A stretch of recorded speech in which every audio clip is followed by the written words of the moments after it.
Okay, y'all, so I'm coming back for another video, and I want to kind of touch on like jealousy and just negativity when people find out that you're going back to school.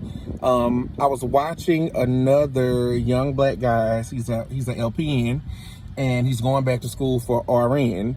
And he has a full-time job, at an LTech, and I worked the LTech setting for about 4 years, 4.5 years when I went back to nurse practitioner school.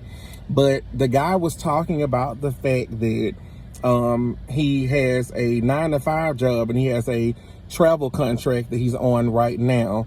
And he was saying a lot of the pushback and the negativity and a lot of the bad, happenings that have started to occur with him at this travel nursing job when the people there at the job found out that he was going back for his RN degree. This is my thing with it. Me, myself, I've experienced a lot of, negativity in the nursing field, being a young black male in a predominantly Caucasian female, environment. And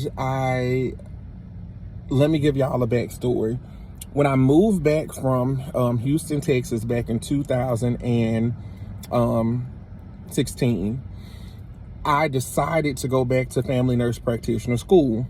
Now, the cost of living was high in Houston, so that was another thing that brought me back to Shreveport, because my apartment in Houston at the time was maybe $1,000 a month for a 1-bedroom, 670 something square feet place, 674 square foot apartment. But anyway, I came back to Shreveport, got back into nurse practitioner school, and my rent for my apartment at that time was I think $670 or $695, something like that a month.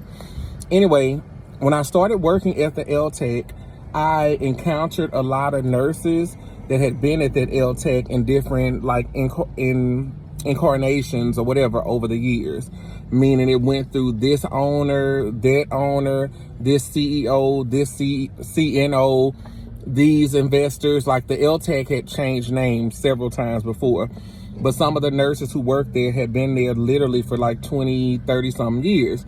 Well, some of them would make comments like, oh yeah, I started to go back for my RN, but I make the same as an RN will make as an LPN with my experience, so it's no reason for me to go back. It's just be a waste of money. And some of the RNs that I met with their 2-year degree would say things like, oh, I'm not going back to school for a BSN when I make over $100,000 a year with an ADN or ASN, Associate of Science and Nursing.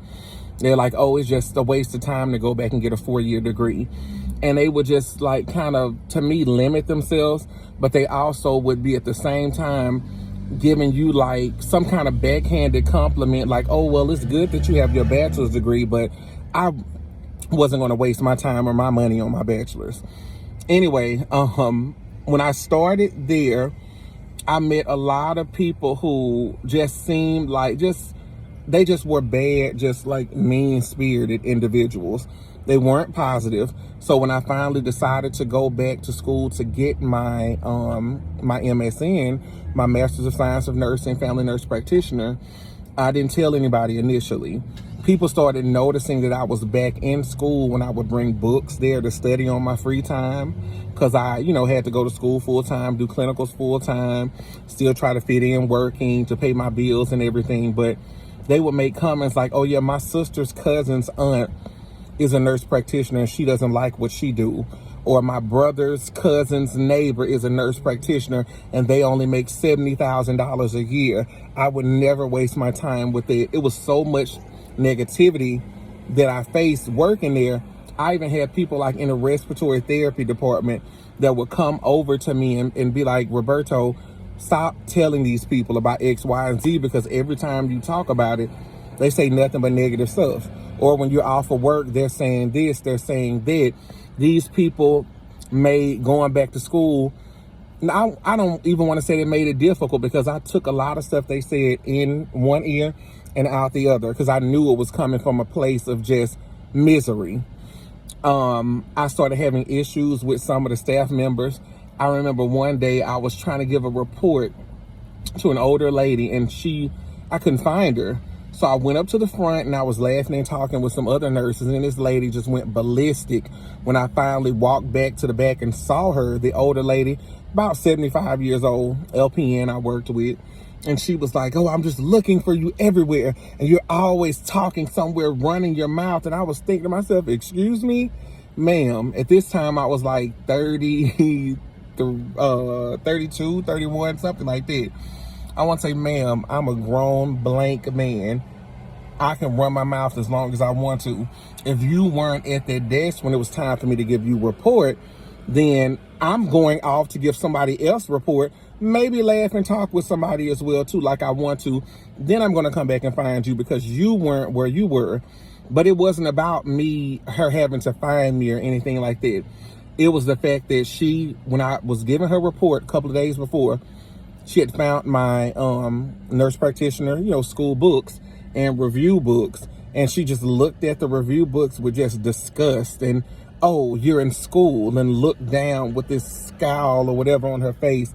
It was so just nasty and negative. And after that moment, it's like she hated every way I moved, everything I did, because she wanted to be in the realm of, I think she had dreams and aspirations to further her degree, but she never did due to marriage, kids, what have you.